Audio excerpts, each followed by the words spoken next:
So guys, today's episode is all about who is standing on business and who is not. And one of the people that is not standing on business is my new baby cow, and I'm going to tell you all about him.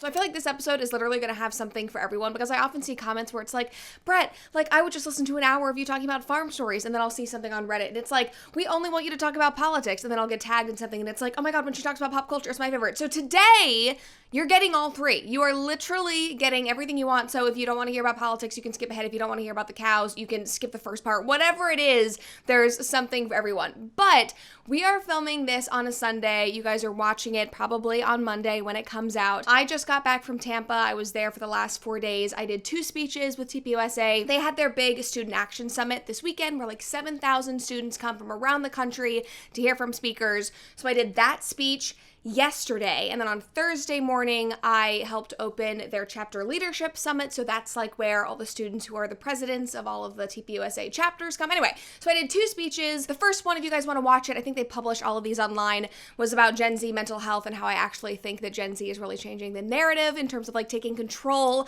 of our loneliness and our mental health problems. And then the second one was my personal favorite. This might have been actually my favorite speech that I have ever given, and the entire idea was just like, don't waste your youth. Like, I feel like I am able to do what I do today and have the career that I have because I literally did not waste any time. And I was like so hungry and so driven for so many years when there were so many people around me who were just like wanting to go party or do whatever else or just focus on, I don't know, having fun, I guess, which I feel really fortunate because I love what I do, so this is like really fun for me, but I was always super hungry and always super driven, so that speech really meant a lot to me because I got to kind of like share that message with that whole group of students. Anyway, so that is what I was doing over the last couple of days, but at home, chaos was ensuing. And if you were following along on my Instagram, I was posting about this, but Alex and I literally, we got to the airport on Wednesday evening after like a super long day. We were like, okay, here we go.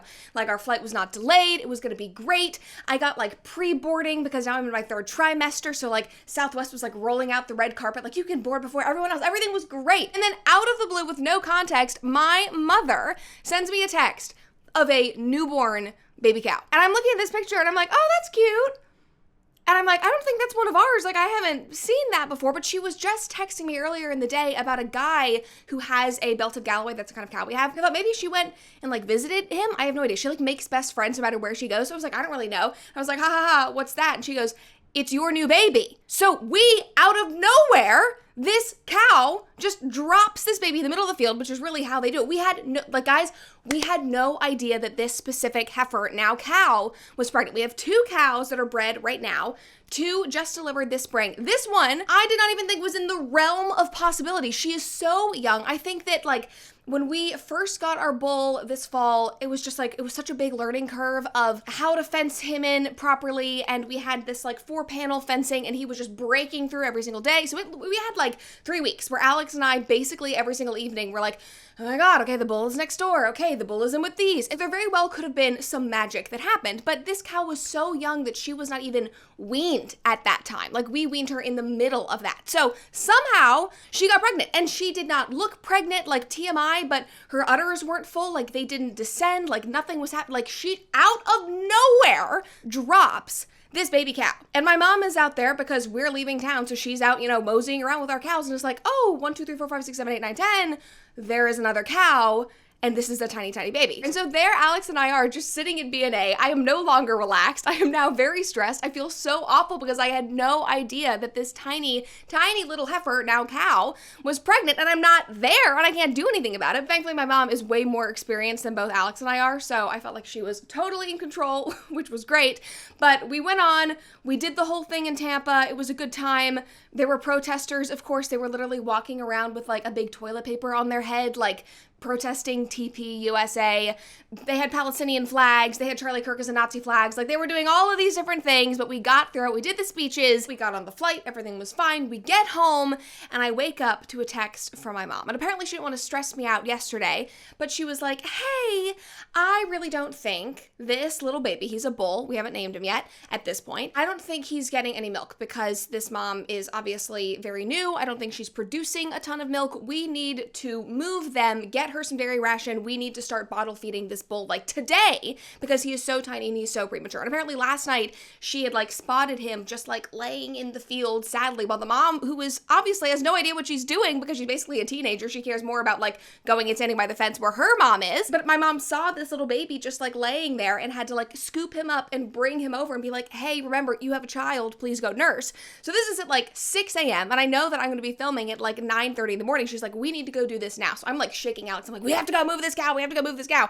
So we wake up, we drive all the way down to the pasture. We are traipsing around. This is like our biggest pasture where all of these cows are. We do not see the baby anywhere. And my stomach drops. I'm like, I swear to God, if we were gone for 3 days, if literally overnight while I was just like trying to get a good night's sleep, I was like going to be beating myself, even though I knew that there was like nothing I could have done. I was like, if this baby cow like perished in the middle of the night, I will feel so guilty. But finally, Alex spots him. He's literally just like sleeping under a tree away from all of the other cows, but he's alive and we find him. And my mom says, okay, Alex, you need to scoop him up and we're going to move him to where all of her dairy cows are because she gives them a specific kind of grain that helps them produce their milk. And that is what this little baby mama, for lack of a better word, needs right now. So she's like, we're going to move the baby and then the mom will follow.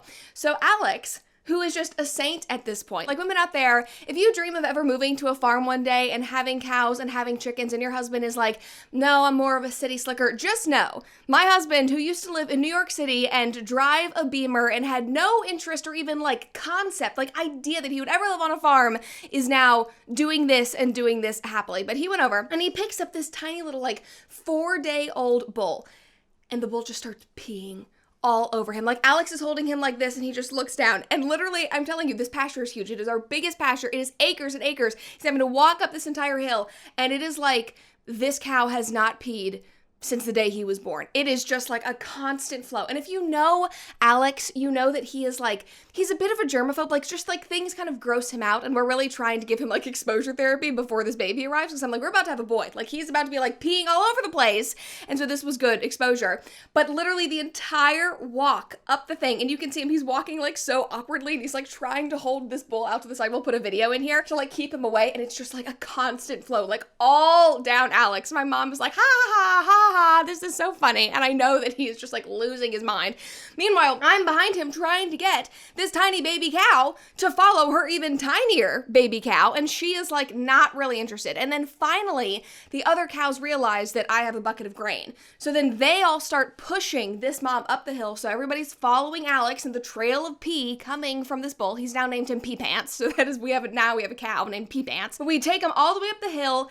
And lo and behold, we get up to the gate, everything's fine, and we turn around, and my mom's little baby dairy heifer, her Jersey, is standing just in the middle of the road, in the middle of our driveway. Somehow she's gotten out of the pen over there. I think my mom might have like turned off the fence so that we could like easily get these 2 new cows in there. That cow immediately was like, freedom, this is amazing. I swear to God, this cow, whose name is Fanny, she was running around like she had never been outside of a fence ever before, like frolicking. She was jumping so much that she literally like landed on her side and was like, oh my God, how do I get up? Like it was pure chaos. So we are now dragging Pee Pants. We are dragging this other one. We are dragging the mama, whose name is Sophia, dragging her across. Meanwhile, Fanny is frolicking all around us. My mom was like, oh my God, oh my God.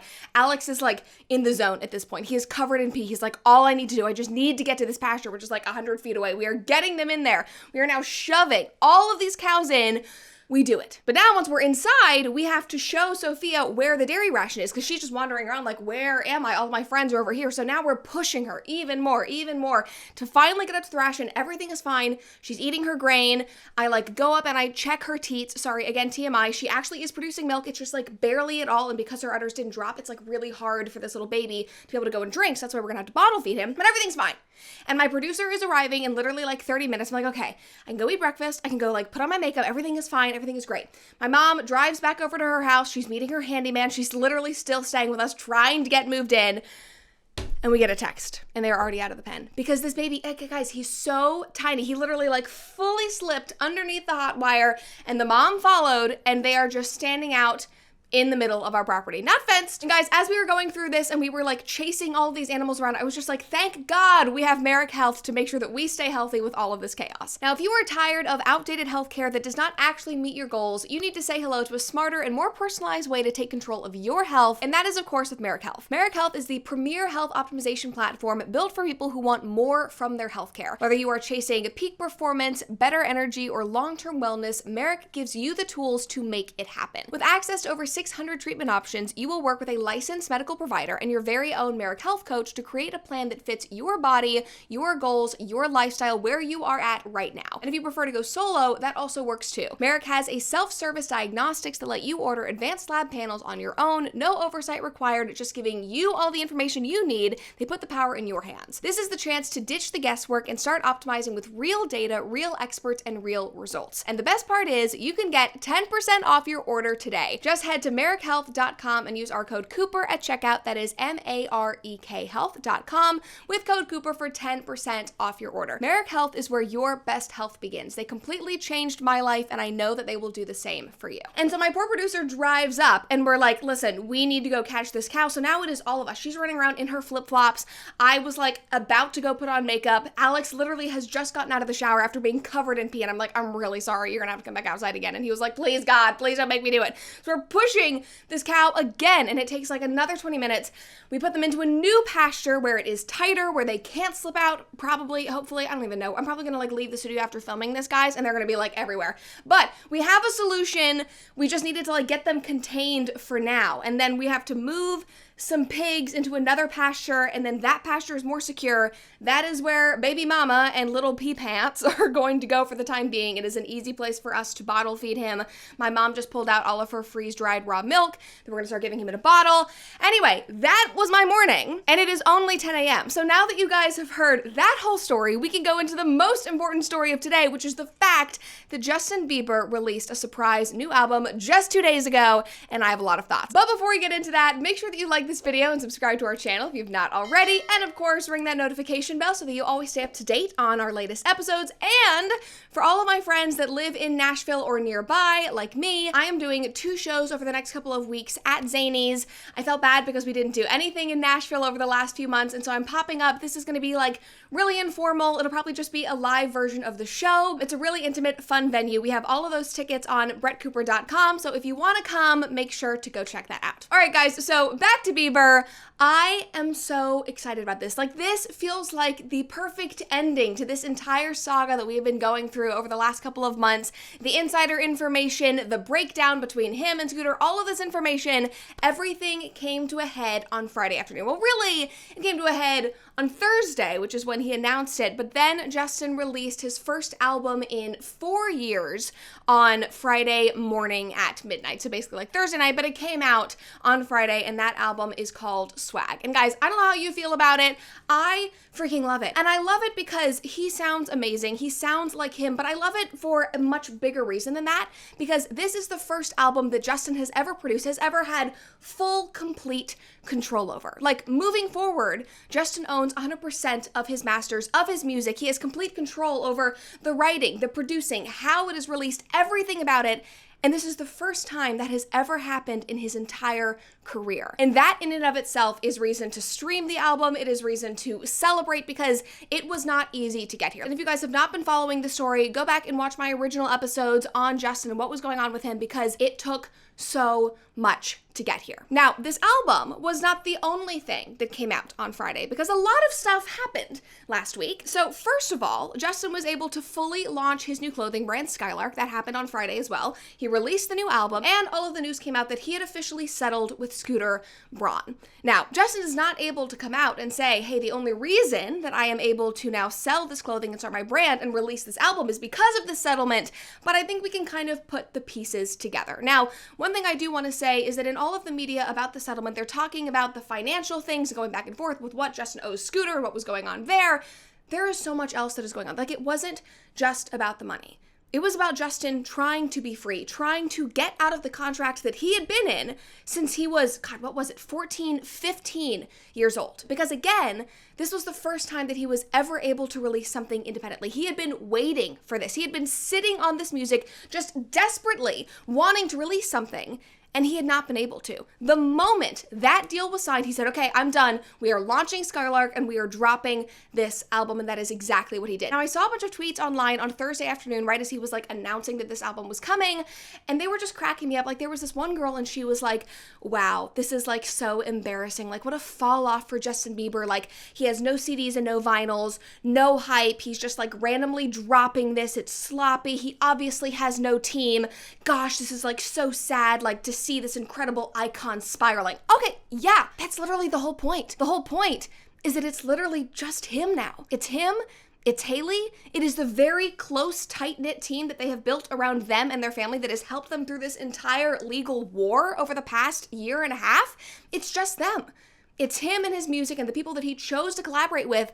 And for the first time in over 15 years, he's doing it on his terms. And I'm sorry, Justin Bieber does not need hype. Justin Bieber does not need to do a special release with press and have vinyls and release singles. He doesn't need to do any of that. He's freaking Justin Bieber. And I was so happy because Friday was the biggest streaming day in Justin Bieber's career.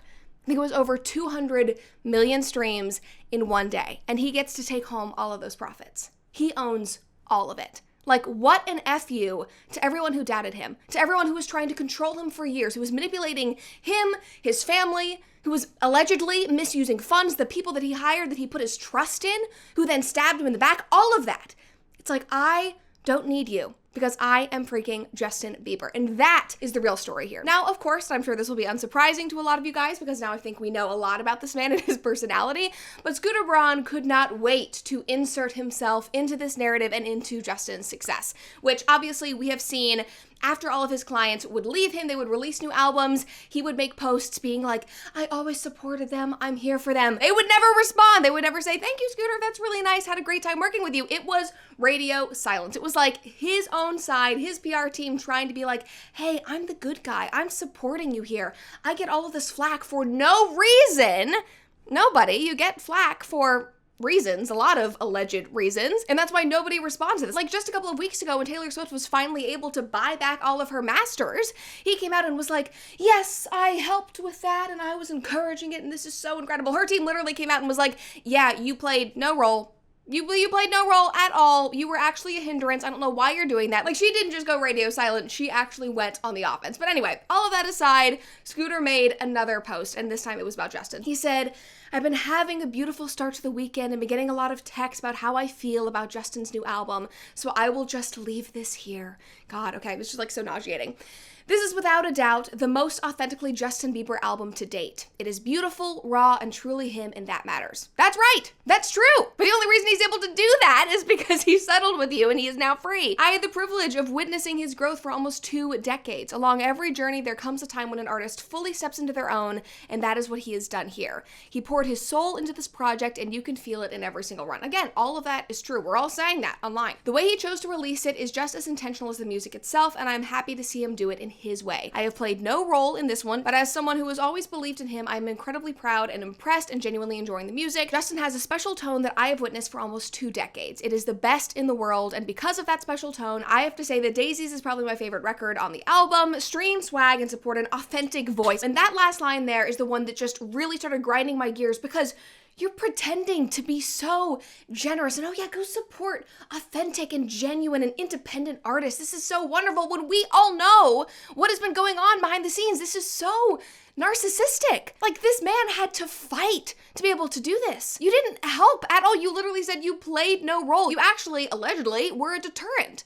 to all of this. And there are so many other things that I have been told and that I have heard that I literally can't even say on air that makes me even angrier about this because I know what you were saying to Justin. I know what you were doing behind the scenes to allegedly stop this from happening and then to make this post and go, oh, go support, go stream. It's so wonderful. And then he ends it by being like, I'm off to take my kids to watch Superman. Have a great weekend. I'm a nice guy. Dude, like, the jig is up. Like, you've tried to preserve your reputation. Like, he went on that podcast, Diary of a CEO, recently, and he was trying to like rebrand himself and set the record straight. It was hysterical because nobody believed him in the slightest. They were like, yeah, BS. We have seen enough of you. Like, you can't fix this. Then all the stuff with Hyde happened. He had to step down with that very interesting PR statement that basically said nothing about his future, all the stuff with Hybe in Korea where they are being investigated by the feds, all of his controversies, all of his artists leaving him. Like, dude, just like, let it go. Take some time offline. Really, like, genuinely, my PR advice for all of these people, for the Meghan Markles, for the Blake Lively's, for the Scooter Brauds, is stop posting. Literally. Every time you post, it just makes it worse. But I know you'll never stop because this is narcissistic behavior and you literally can't help yourself. But I'm like genuinely saying this human to human. Your life would be a lot better if you would just like zip it and actually focus on your kids. Like, leave Hybe behind, leave Justin behind.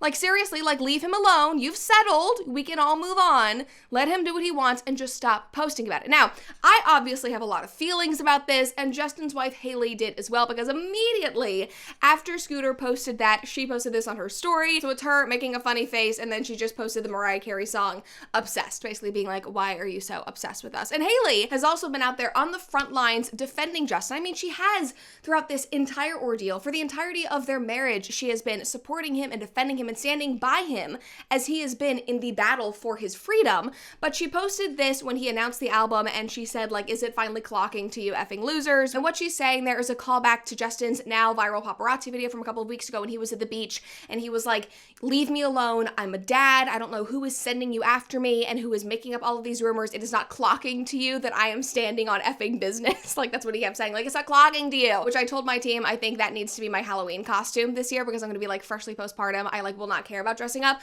All I need to do is like wear a Justin Bieber blue hoodie and just walk around and be like, it's not clocking to you that I'm standing on business. Anyway, so that was what Hailey was referencing there. Guys, I am on cloud nine for them because I know how long this process takes. Like, the news first broke about Justin splitting from Scooter over a year and a half ago. Like, you don't just get to walk away after that. There were so much residual things that they had to deal with, all of the settlements, dealing with the financial stuff, how to unwind the contract, everything. He has been dealing with that day in and day out. These settlements, they take a long freaking time. Like, when you think you're finally there, it just keeps going. And he finally freaking made it. He had everything teed up and ready to go. And this genuinely was like the best thing that Justin could have ever done. Like, he could have just like gone on vacation, taken a break, like, okay, I'm finally done with all of this. Hailey just sold her company for $1 billion. Like, let's just go relax and hide away.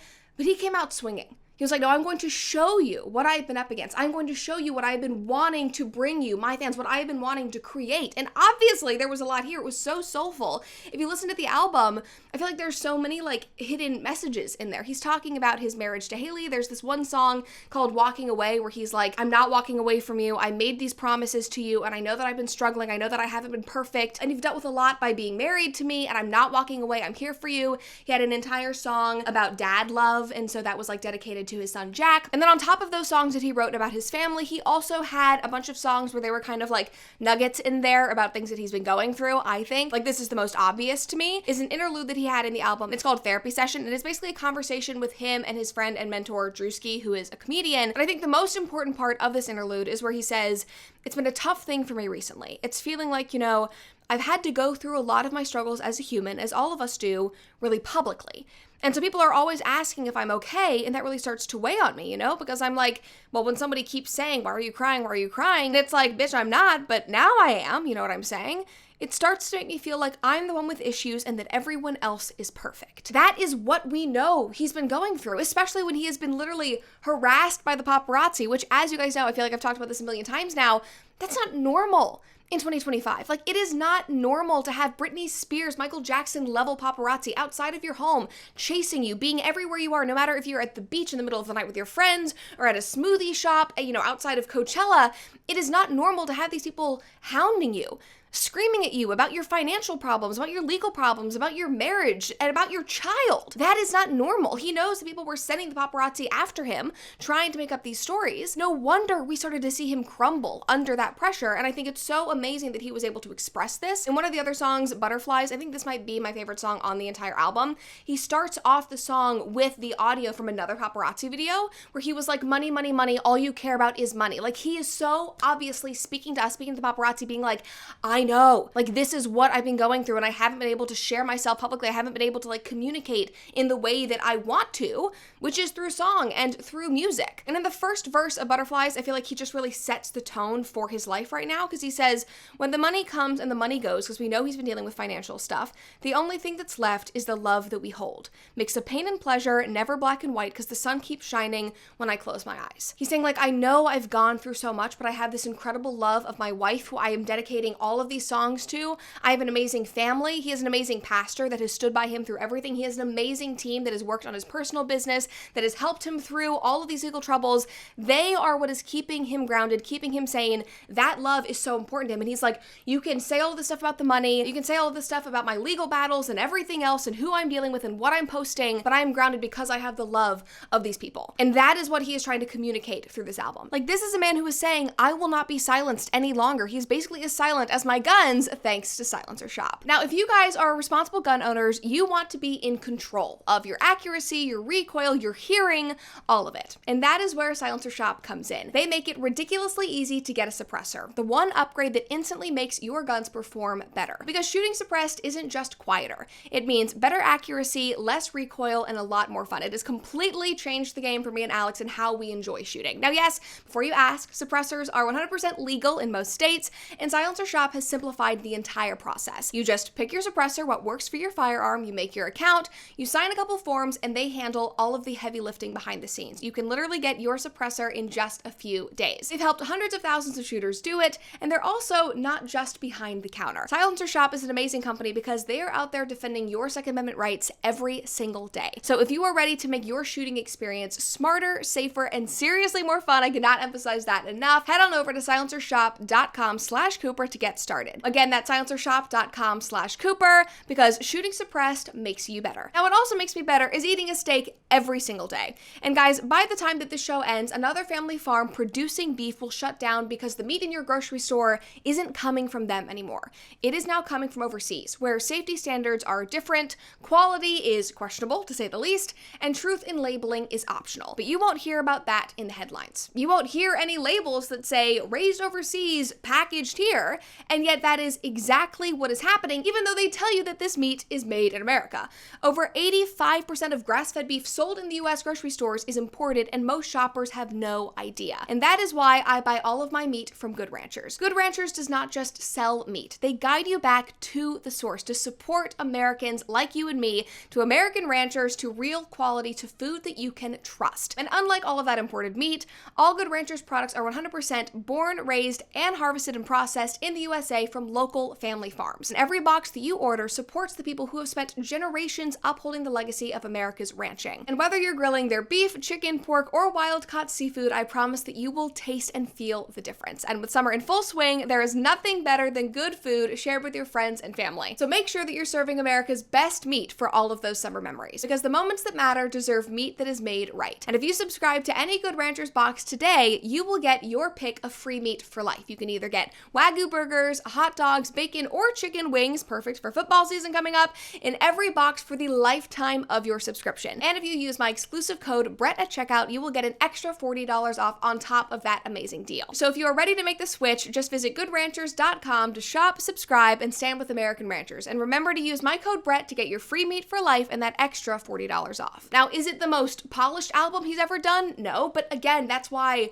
I love it, because he just went with a bunch of friends. I think he literally recorded some of it in Iceland recently, and he was just having a good time being able to be free and be himself for literally the first time in years. And apparently he's going to be releasing another album later this fall. It'll be more of a traditional release. He'll do the CDs, he'll do the vinyls for all of the naysayers on X. He'll do the whole thing, but hopefully it sounds like this. Hopefully it continues just being completely and authentically him, as Scooter Braun would say, and I could not be more excited about that. And all of this has just been a great distraction for me from everything happening on X with the freaking Epstein files. And yes, Trump, we are still talking about it because surprisingly, I guess this was news to you, your base really does care about this. And for anybody who was wondering, why is Epstein such a big deal? Well, number one, it's a big deal because this is something that Trump ran on. And it wasn't just about Epstein specifically. It wasn't just we need to know what happened with Epstein.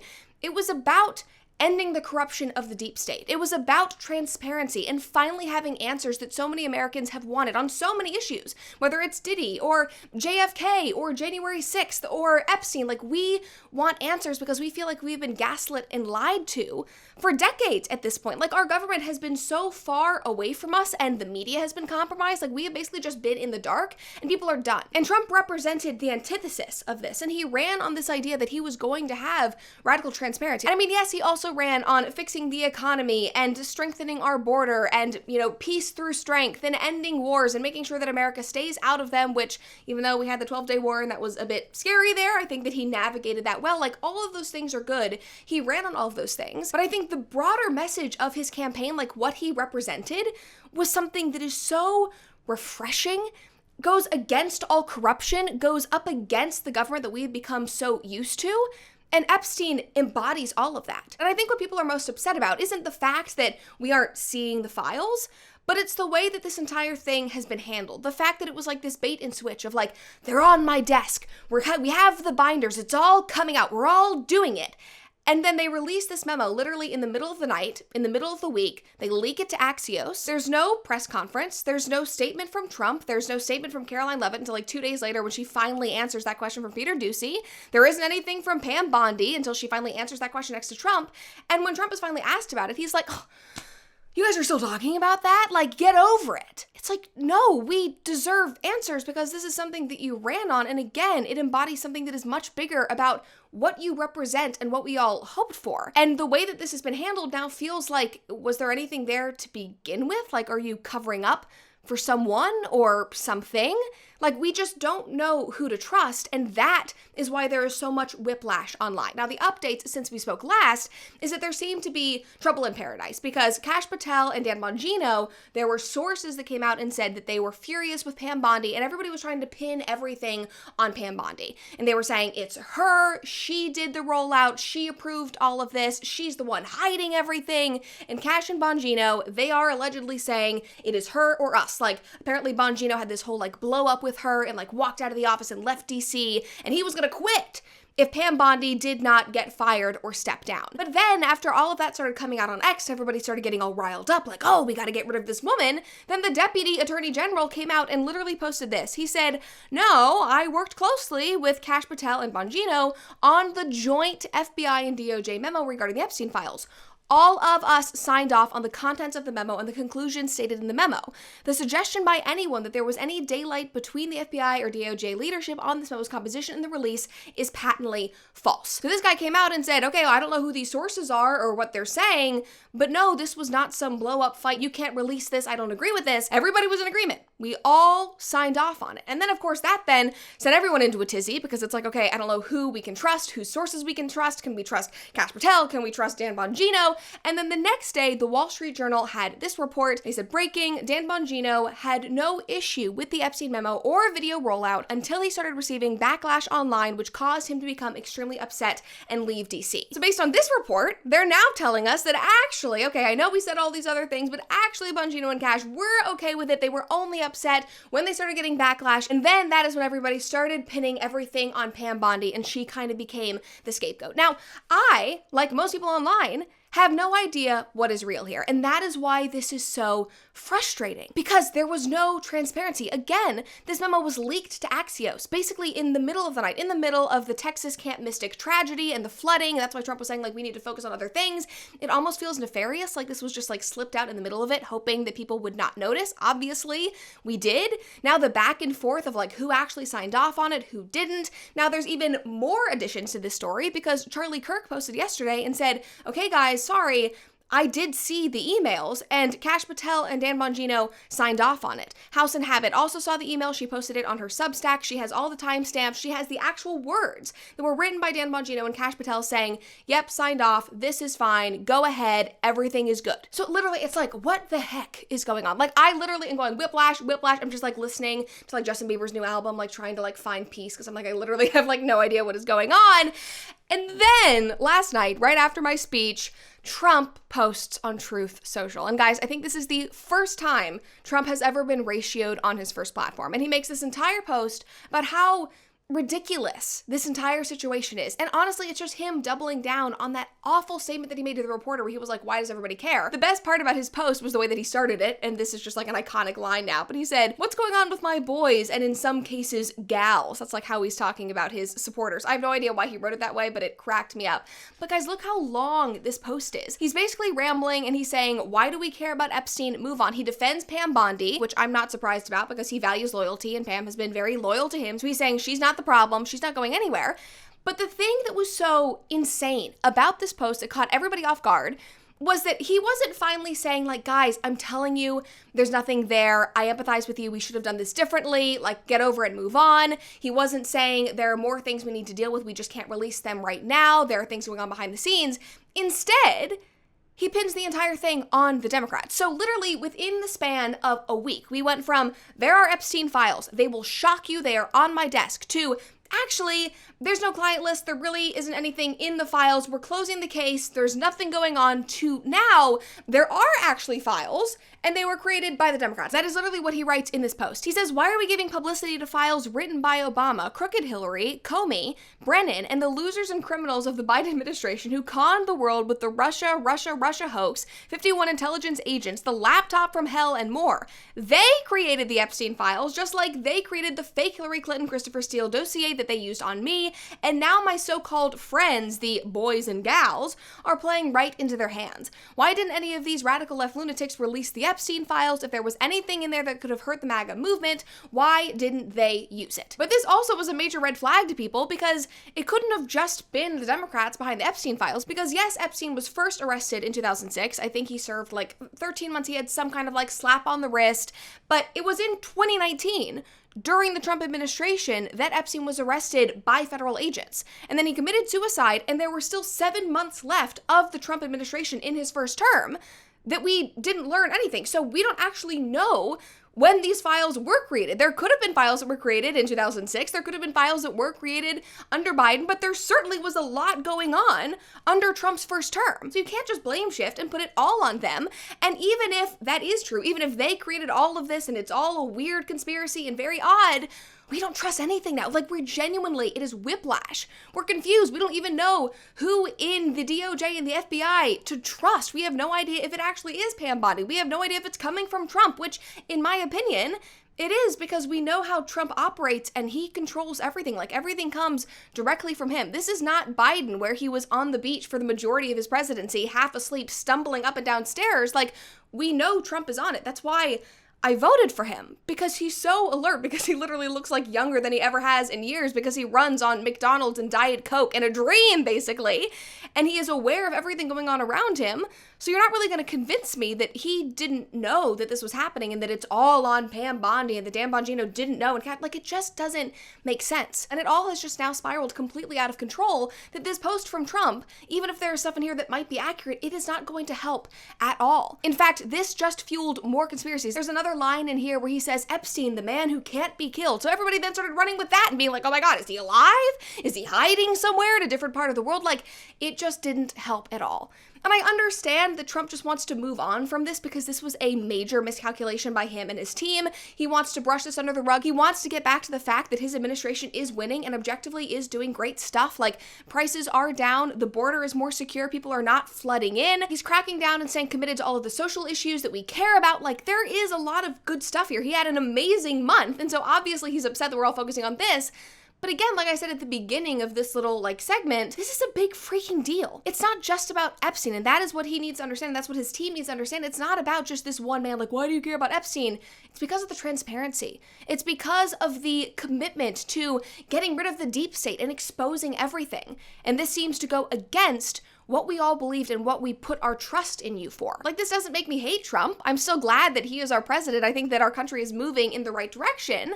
But I think, again, it's just a major miscalculation from him and his team that they don't really seem to understand what this means to his base. And I think that is why we are seeing him flail online. And I'm sure when he logged onto Truth Social last night with his Diet Coke before he went to bed at like 3 a.m., he was horrified by the fact that he was literally ratioed on his own platform. Now, I'm going to be releasing this episode in like 24 hours. Again, I'm filming this on a Sunday. I am sure that there will be more information. Like, already his administration had said that the footage that they released of Jeffrey Epstein's cell, that was totally raw, but then Wired came out and looked at the metadata and actually it wasn't raw, and they had like stitched it together and they had exported it multiple times and there's still that minute missing. Like, there's so much going on. There's no answers. Every single source seems to have a different story. I'm sure that there will be more updates, but we can talk about that on Thursday. So to go back to the point of this episode, my husband and his cow chasing and carrying and getting peed upon self is standing on business. Justin Bieber is standing on business, but Scooter Braun and the Trump administration, sorry, I'm clocking it. Right now, you're not standing on too much business.